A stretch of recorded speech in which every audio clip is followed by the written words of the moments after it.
Daniel Fraga previu o futuro mais de uma vez. Daniel Fraga postou seu primeiro vídeo há 18 anos atrás. O primeiro vídeo tá bem tosco, mas a apresentação tá bom.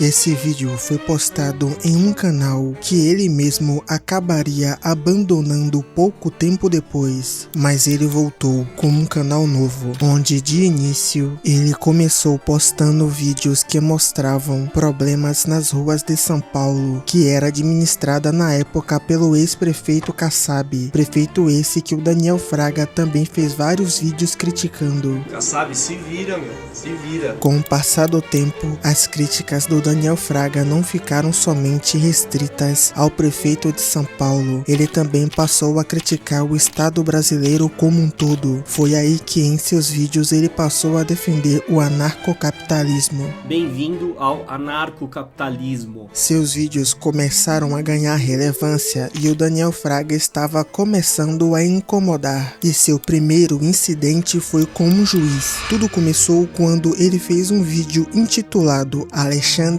Blanco 45 para ditador. Nesse vídeo ele sai em defesa de uma pessoa que tinha sido processada por causa de um post no Facebook. Acontece que um usuário do Facebook postou algumas montagens parodiando o candidato a prefeito Alexandre Blanco do PSDB, e o candidato não gostou, acionou a Justiça Eleitoral, que é uma das justiças mais autoritárias que temos. Nesse mesmo vídeo, o Daniel Fraga faz duras críticas ao juiz que julgou a favor do deputado. E esse juiz aí, que não entende nada de internet, mandou remover as montagens. E agora se preparem para vomitar, porque agora esse juiz vai mostrar a sua profunda ignorância em internet, mostrar que ele não entende absolutamente nada da internet. Daniel Fraga acabou sendo processado pelo próprio juiz, que não gostou das críticas feitas. E adivinhe só, esse juiz aí acabou de me processar no Juizado Especial Civil. No processo foi pedido o pagamento de danos morais no valor de 40 salários mínimos. No vídeo, o Daniel Fraga prevê que o juiz não ia levar nada. Pode esperar sentado, porque esse dinheiro você nunca vai receber. Daniel Fraga estava certo, afinal de contas, o juiz desistiu de processar o Daniel. Simplesmente ele desistiu da ação, tá? Em resumo, em outras palavras, português bem claro, tá? Ele não aguentou a pressão da internet. Se tem uma coisa que fazia o Daniel Fraga perder a paciência era a censura. E não precisava ser com ele, bastava acontecer com alguém para que ele próprio ficasse extremamente incomodado. E foi exatamente isso que aconteceu quando a deputada estadual Cidia Campos tentou censurar um vídeo de um blogueiro chamado Ricardo Gama. Como se no Brasil a gente tivesse algum tipo de liberdade, né? Não temos liberdade econômica e muito menos liberdade de expressão. A prova está aqui. Novamente, o Ricardo Gama foi processado. Ricardo Gama era um blogueiro que publicava críticas e denúncias contra figuras políticas e por causa disso estava sendo perseguido. E a perseguição chegou ao ponto dele sofrer um atentado que quase foi fatal.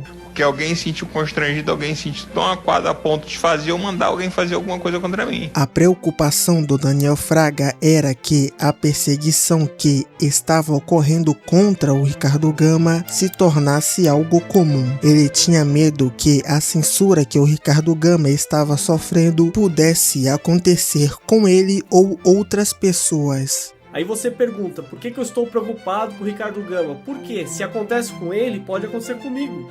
Pode acontecer com qualquer um de vocês aí que expõe uma opinião na internet. E ele novamente acertou, porque realmente veio a acontecer com ele. E tudo começou quando o Daniel Fraga fez mais um vídeo, dessa vez pegando bem mais pesado, e chegou até a xingar a deputada. Porque essa deputada, que é uma verdadeira vagabunda, sim, Nesse mesmo vídeo, o Daniel Fraga também desafia a Cidinha a processá-lo. E se quiser pode me processar também. A Cidinha respondeu a esse vídeo no Twitter dizendo que ia atender o pedido do Daniel Fraga, processando ele civil e criminalmente. Cidinha Campos também chegou a vazar dados pessoais do Daniel Fraga. Cidinha cumpriu a promessa e processou o Daniel Fraga, que fez diversos vídeos falando sobre o processo. Que é a deputada estadual do Rio de Janeiro, Cidinha Campos, do PDT. Ela cumpriu a promessa e me processou. Aqui está o processo. Então o maior erro da deputada Cidinha Campos é achar que ela é dona da internet. Eu praticamente fui ameaçado de ter que pagar uma multa de 50 mil reais caso eu não retire meus vídeos. Eu não vou retirar nada e não vou pagar nada. E ele realmente não pagou. Apenas foi retirado da conta dele R$ 5,26, que ele disse ter deixado de caridade. Eu deixei R$5 na minha conta e isso foi bloqueado. Esses R$5 eu dou de caridade para a deputada Cidinha Campos, que deve ganhar tão pouquinho, né, gente? Deve estar precisando tanto de dinheiro. Um caso interessante disso tudo foi quando policiais foram até a casa do Daniel Fraga e ele os recebeu dessa forma. Não, tudo bom nada. Não, mas precisa vir com gravador? É intimação, Dani. Claro que eu preciso. Qual que é o problema? Vocês gravam todo mundo aí? Grava quem? Ué, não é polícia civil? Vai investigar os outros? Ô, Daniel, Ué, mas grava quando quer e agora tá reclamando do quê? Eu tô na minha casa. Qual que é o problema? é só uma intimação. Ué. Ô, Daniel, só uma intimação pra você. Não, intimação, se você quiser, você joga aí, cara. Eu posso ignorar. Não, você vai receber ou não vai? Não vou receber nada. Tudo bem. Nada. Não vai Só- receber, a gente manda pro juiz. Não quer Ué, fazer o quê? manda pro juiz, cara. É o trabalho de vocês. Tô falando, você trabalha pra máfia, uma máfia estatal, pra ficar coagindo pessoas pacíficas. Coagindo quem aqui? Vocês, eu ué. me sinto que eu não coagindo Tá. com esse negócio na minha frente aí. Ué, o negócio na minha frente. Coagindo com esse negócio ligado na minha Ué, cara. e mostro sim. Isso, Oi, João. que merda o quê, cara? Tô na minha casa. Pode colocar isso aí. Olha aqui, ó, tô na minha casa. Qual que é? De onde que vem o dinheiro que paga o seu salário, meu? Tá? De onde que vem? Encheu o saco aqui. O Daniel Fraga tinha toda essa coragem porque ele tinha uma carta na manga, o Bitcoin. Daniel Fraga postou seu primeiro vídeo sobre o Bitcoin em seu vídeo intitulado Bitcoin Seja Louvado. No vídeo ele faz uma breve introdução sobre o Bitcoin para o público e explica as vantagens da moeda digital, que na época praticamente ninguém ainda tinha ouvido falar. O que é o Bitcoin? É uma moeda virtual. Basicamente é uma rede descentralizada e essa é uma das belezas do Bitcoin. Peer-to-peer, ponto a ponto. Quem não sabe o que é uma rede ponto a ponto, procure aí na internet. Similar ao BitTorrent, ou seja, não tem um ponto de controle, não existe um servidor central. E você pode fazer essas transações com quem você quiser no mundo inteiro, instantaneamente, sem nenhum intermediário.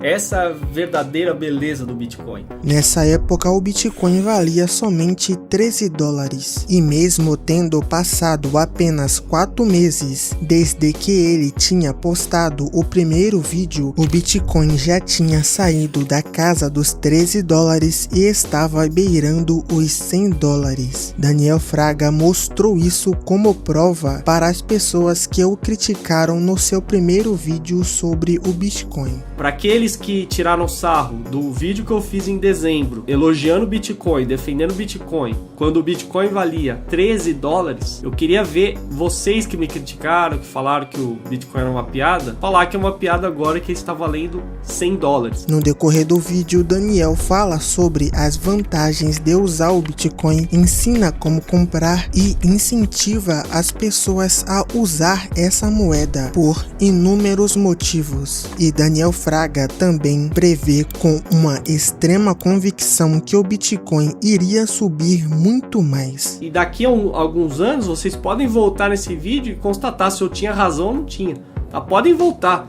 Isso aqui vai ficar gravado, podem baixar o vídeo e podem me cobrar. A maioria das pessoas na época chamaram ele de burro, mas nos comentários do vídeo ele respondia a galera que o criticava em um tom de deboche. E enquanto ainda estava lidando com juízes e deputadas que queriam calar sua voz, ele também já estava de olho em uma outra briga que estava acontecendo nas ruas de São Paulo. Era 2014 e os taxistas foram às ruas em protesto contra o Uber. Quebraram carros, bloquearam avenidas, fizeram pressão em câmaras municipais. Para muita gente parecia uma batalha que os taxistas tinham tudo para vencer, afinal eles tinham o Estado do lado deles, e de início as greves até geraram um retorno, afinal eles conseguiram algumas restrições locais no início, e todo mundo achava que ia acontecer a mesma coisa que aconteceu com os frentistas ou os cobradores de ônibus. Em outros países, essas profissões não existem porque ficaram obsoletas, mas que no Brasil ainda existem por pura pressão. Então era comum se pensar que os taxistas também iriam barrar o avanço tecnológico. Mas Daniel Fraga não via assim. Em um vídeo sobre o assunto, ele foi direto ao ponto, sem papas na língua, como sempre. Você pensa, se o Uber é mais caro do que um táxi, e se as pessoas estão preferindo usar o Uber, isso significa que o serviço de táxi é muito ruim, para a pessoa estar disposta a pagar mais para não ter que fazer uso do táxi. Então, vocês têm que fazer uma autocrítica, os taxistas têm que fazer uma autocrítica, né? Porque não adianta pensar que você vai operar em um nicho de mercado e vai ficar operando daquele jeito para sempre. Nesse mesmo vídeo, Daniel Fraga prevê que o Uber ia superar essa perseguição e recomenda que os taxistas migrassem para o Uber. Então, está na hora de vocês se atualizarem, né? Vocês podem continuar trabalhando como taxistas, né, ou transportando pessoas, mas vocês têm que se atualizar. Se eu fosse taxista, o que eu ia fazer nesse momento? Eu ia passar para o Uber ou algum desses aplicativos que vocês estão atacando. Então, ou você se adapta, ou você vai morrer, né? Então, escolhe. É assim para todas as áreas. Não adianta negar a realidade, não adianta você criar a figura do Estado e falar, não, eu tenho aqui uma bolha de proteção. Não é assim que funciona, não. Daniel Fraga foi extremamente xingado nos comentários do vídeo, e as prefeituras até tentaram proibir o Uber em certos locais. Rolou até operação policial, apreendendo carros de motoristas do Uber nas ruas. Mas não adiantou de nada. O Uber existe até hoje, opera em mais de 500 cidades no Brasil, está no cotidiano de milhões de pessoas. Os taxistas que insistiram em resistir foram engolidos pelo tempo. Os que se adaptaram entraram nos aplicativos e sobreviveram, exatamente como Daniel Fraga disse que ia acontecer. Mas o impressionante é que enquanto todo mundo ainda estava discutindo se o Uber deveria ou não existir, Daniel Fraga já estava falando sobre carros autônomos, algo que parecia ficção científica para a maioria das pessoas. Em um vídeo sobre o tema, ele não ficou só elogiando a tecnologia, ele foi mais fundo, ele previu algo que só iria acontecer anos depois. E outra possibilidade que eu imaginei agora, por exemplo, alguém poderia ter um carro autodirigível que simplesmente substituísse os táxis. Ele fez esse vídeo em 2014 e os táxis autônomos só foram lançados em 2020 pela Waymo, ou seja, 6 anos depois. O futuro que Daniel Fraga descreveu já está acontecendo. Mas, de qualquer forma, se concorda comigo, clique em gostei para ajudar a divulgar.